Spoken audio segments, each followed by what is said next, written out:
عمر کے تعلق سے بتایا گیا، لا تذبحوا الا مسنتن، 1 سال کا بکرا ہو تو ذبح کرو، 1 سال کا بکرا ہو تو ذبح کرو۔ دوسری حدیث کے اندر اللہ کے رسول نے فرمایا، نعمت الاضحیۃ الجذعہ من الظأن، جو دمبا ہوتا ہے وہ 1 سال سے کم ہو تو بھی چلے گا، کم سے کم 8 مہینہ کا ہونا چاہیے، جس کو ہمارے ہاں پوٹلا کہتے ہیں، اور یہی ہمارے ہاں زیادہ کاٹا جاتا ہے، اس کا گوشت اچھا بھی ہوتا ہے۔ یہ 8 مہینہ کا ہو تو بھی جائز ہے، دانت نکلنا ضروری نہیں، البتہ جس کو چھیلا کہتے ہیں، جس کا گوشت ذرا کالا بھی رہتا ہے اور گلتا بھی دیر سے ہے، وہی 1 سال کا ہونا چاہیے۔ دودھ کے دانت 1 دن سے پہلے جیسے رہتے ہیں، جس دن پیدا ہوتا بکرا اسی دن اس کے دانت ہوتے ہیں، باقی یہ دودھ کے دانت نکل جاتے ہیں ٹوٹ کے رات میں، اسی وقت نکل جاتے ہیں، دن میں کبھی یہ نہیں کہ سب تھوڑے تھوڑے نکلتے، نہیں، تبھی نکل جاتے، وہ دانت اس کو دباتے رہتا، گر گیا تو آ کے اپنی جگہ بیٹھ جاتا، گھنٹوں کے اندر دانت آ جاتا۔ دو دانت، دانتا ہوا بولتے اس کو، دانت نکلا ہوا بکرے کے دانت 1 سال پورا کر کے 13ویں مہینے میں دانت نکلتا، بیل اور گائے 2 سال پورا کر کے 25ویں 26ویں مہینے میں اس کا دانت نکلتا، اونٹ 5 سال پورا ہونے کے بعد اس کا دانت نکلتا۔ تو بیل اور اونٹ کا تو معلوم ہی ہے وہ، لیکن بکرے میں 2 طرح کی سہولتیں ہیں، ایک تو وہ بکرا جس کو ہم لوگ چھیلا کہتے ہیں، دانت نکلا ہونا ضروری ہے، جس کو ہم پوٹلا کہتے ہیں اس کے لیے دانت نکلنا ضروری نہیں، لیکن 6 مہینے کا تو ہونا چاہیے کم سے کم، بہت تو چھوٹا نہیں ہونا چاہیے۔ یہ ساری باتیں دیکھ لینا چاہیے خریدتے وقت۔ عام طور پر ایسا ہوتا ہے، لوگ حصے لگاتے ہیں، اعلان کرتے ہیں، ہمارے پاس یہ ایک حصہ 5,000 روپیہ، 4,500 روپیہ، کسی کو پیسہ دے کے چھوڑ دیا کر دو بھائی، ایسا نہیں ہونا چاہیے، بیل دیکھنا چاہیے، اچھا یہ ہے کیا، کتنا ہے جی، 5,000 دے دیے، 5,000 کے بجائے زیادہ ہو گیا تو آپ سے کہیں گے دیکھو بھی 5,000 بولا تھا، 200-300 روپئے زیادہ ہو گیا، آپ دے دیجئے، اس کا خیال کرنا چاہیے۔ اور اس نے کہا کہ جب 5,000 روپیہ اس کو کفایت ہوگی کسی طرح، پیسے بچ گئے تو آپ سے کہے گا صاحب آپ کے پیسے تو 200 بچ گئے، نہیں جی دے دو، کسی کو بھی غریب غربا کو دے دو، ایسا ہونا چاہیے۔ آنکھ بند کر کے کہیں سے بھی کچھ بھی ہو گیا تو اس کو خرید کے بھیج دینا، ایسا جائز نہیں ہے۔ اخبار میں بہت آتے رہتا ہے کہ یہاں ہم لوگ امانت داری کے ساتھ یہ سب کام کرتے ہیں، بیل کا حصہ اتنا ہے اور بکرے کا اتنا ہے، یتیموں کو، غریبوں کو، مدرسوں کو بھیجتے ہیں، پتہ نہیں کرتے ہیں نہیں کرتے ہیں، سامنے کھڑے ہو کر دیکھ لینا اچھا ہے۔ اتنا زیادہ اعتماد ہو آپ کو کہ بالکل دھوکے باز نہیں ہے، بھروسہ کر کے کہیں بھی آپ بہار میں ہو کہ یو پی میں ہو، کہیں بھی ہو، بکرا ذبح کر کے غریبوں کو کھلا دو دیتے ہیں تو جائز ہے۔ بکرے خریدنے میں 2 چیزیں ہوتی ہیں، ایک تو بکرا دیکھتے ہیں اور خریدتے ہیں، دوسرا یہ ہے آج کل دیکھا میں نے کئی جگہ اشتہار مدراس میں بھی کلو کے حساب سے بیچتے ہیں، 1 کلو 400 روپیہ، 425 روپیہ، زندہ بکرا تولتے ہیں،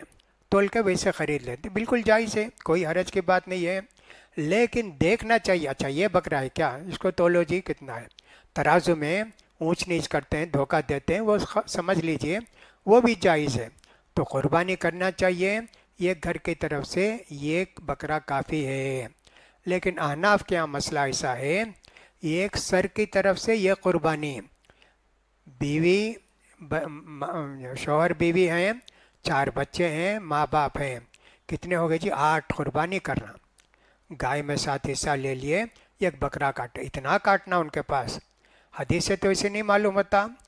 معقل بن یسار کہتے ہیں ابو ایوب انصاری رضی اللہ عنہ سے میں نے پوچھا اللہ کے رسول کے زمانے میں آپ کیسا قربانی کرتے تھے، کہا رہے یہ گھر کی طرف سے یہ قربانی کرتے تھے جی، اب دیکھو لوگ کتنے قربانی کرتے ہیں، اور اگر ہم یہ کریں تو بولتے بخیل ہیں بھئی، کنجوس ہیں، گھر والے بھی تانا دیتے، دوسرے بھی بولتے ہیں، اس سے معلوم ہوا کہ یہ گھر کی طرف سے یہ قربانی اللہ کے رسول صلی اللہ علیہ وسلم کے زمانے میں دیتے تھے، یہ قربانی یہ گھر کی طرف سے کافی ہے، دینا چاہتے ہیں 2 4 6 بہت اچھا ہے جی، اور پہلے دن قربانی دینا زیادہ افضل ہے۔ اللہ کے رسول فرماتے ہیں عید کے دن سب سے افضل عمل، بہتر عمل یہ ہے، اس دن جانور کاٹنا یہ سب سے افضل ہے۔ اپنے ہاتھ سے کاٹے گا، اس کے بعد نہیں ہو سکتا کسی اور سے کٹوائے گا، لیکن مسلمان ہونا ضروری ہے کاٹنے والا۔ ایسا نہیں کہ بیل وغیرہ لا کے کسی کو ہندو کو دے دیا، دیوڑ کو دے دیا، کاٹ دو، تو وہ قربانی نہیں ہوتی، وہ پورا گوشت حرام ہو جاتا ہے، کھا بھی نہیں سکتے۔ مسلمان ہی ذبح کرے گا۔ عورت بھی ذبح کر سکتی ہے اپنے ہاتھ سے، کوئی حرج کی بات نہیں ہے۔ چھوٹے بچے بھی 12-14 سال کے جن کو کاٹنا آتا ہے وہ بھی کاٹنے کے لیے جانتے ہیں تو وہ بھی کاٹ سکتے ہیں۔ تو اصلاح یہ مسئلہ ہے۔ عید کے دن کی سنتیں بہت ساری ہیں۔ عید کے دن عام طور پر غسل کرنے کا مسئلہ رہتا ہے۔ حدیث سے ثابت نہیں کہ اللہ کے رسول نے فرمایا نہاؤ، نہیں ہے۔ عبداللہ بن عمر رضی اللہ تعالیٰ عنہ عید کے دن نہاتے تھے، اس لیے لوگوں نے لکھا ہے عید کے دن غسل کرنا، نہانا، جیسے جمعے کے دن نہاتے ویسا مستحب ہے، اچھا ہے۔ ایک راستے سے جانا، دوسرے راستے سے آنا، یہ بھی ایک سنت ہے عید کی۔ اور اسی طرح عورتیں جو آتی ہیں،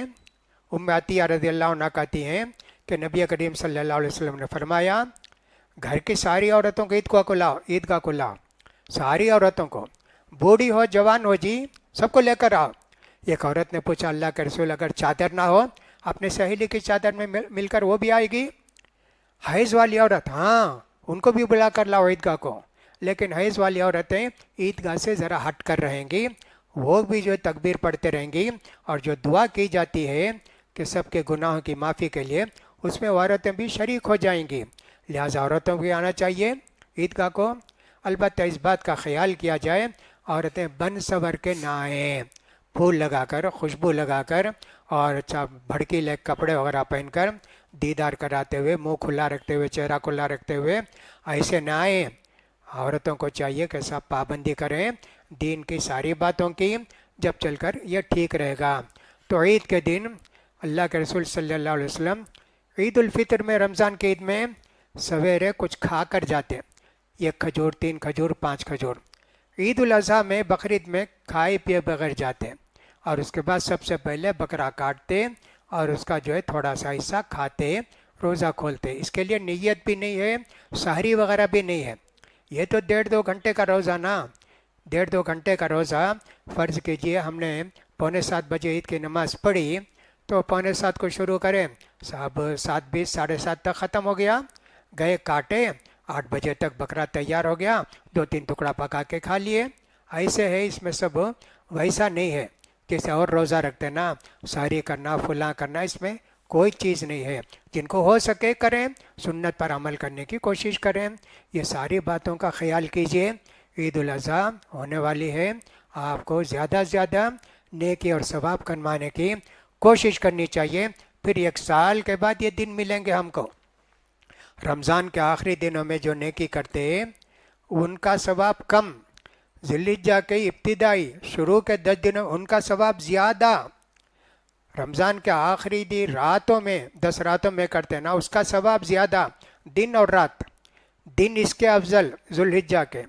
اور آخری 10 راتیں رمضان کی وہ افضل، اس میں زیادہ ثواب ملتا، اس میں شب قدر بھی ہے۔ ذکر اذکار بہت ہیں، جیسا کہ میں نے کہا اللہ کے رسول فرماتے ہیں 4 کلمے اللہ کو بہت پسندیدہ ہیں جی، زمین ساری زمین کے خزانے سے افضل ہیں، لا الہ الا اللہ، اللہ اکبر، الحمدللہ، نہیں،